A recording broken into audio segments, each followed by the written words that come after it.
Hi guys, good morning. Ngayon kasi Monday, asikasuhin ko yung mga kailangan para sa ni Papa.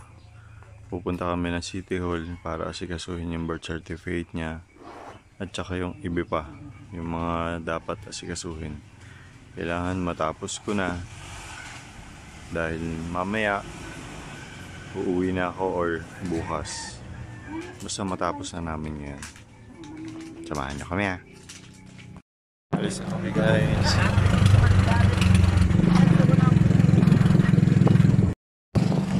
Grabe init. Talagang bilis. Mahaba.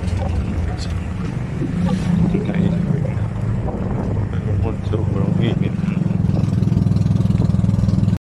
Dito na tayo sa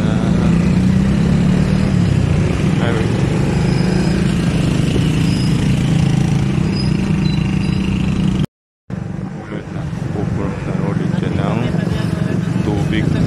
Grabe yung tubig dyan. As in, mabaw yan. Pagka nagkaroon. Yung laharap. Doon na kami sa City Hall. Mamaya ulit guys. Guys, nandito na kami. Bali, naantay lang namin yung assistant ni Kuya kung saan kami pupunta. Dami rin palang tao dito. Diba? Kaya baka matagalan kami dito. Tsak nga, bukas pa ang uwi ko nito. Ayos lang, basta matapos namin, di ba?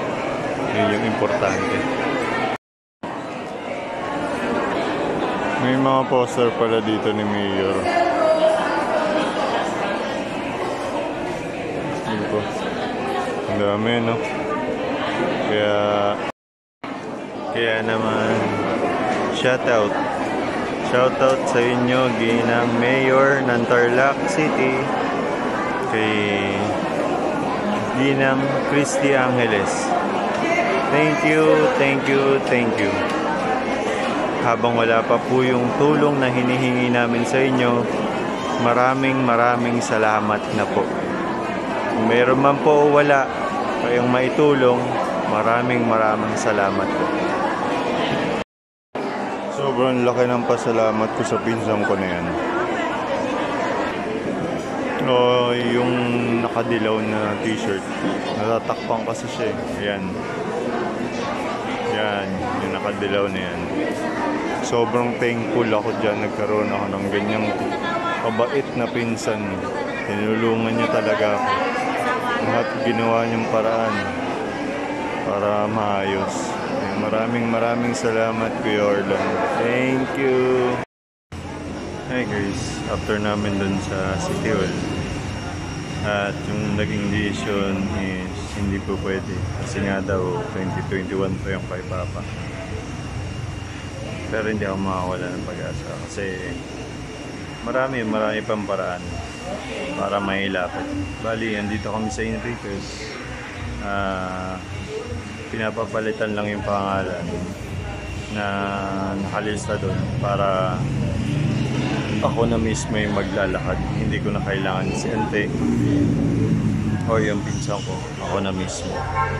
At tapusin lang namin yung authorized, tapos babalikan namin sa City Hall yung birth certificate ni Papa.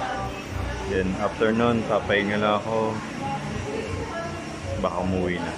Baka mamaya ulit. Uwi na kami. Si Kuya Orlon na lang daw kukuha ng birth certificate ni Papa. Ay, birth certificate.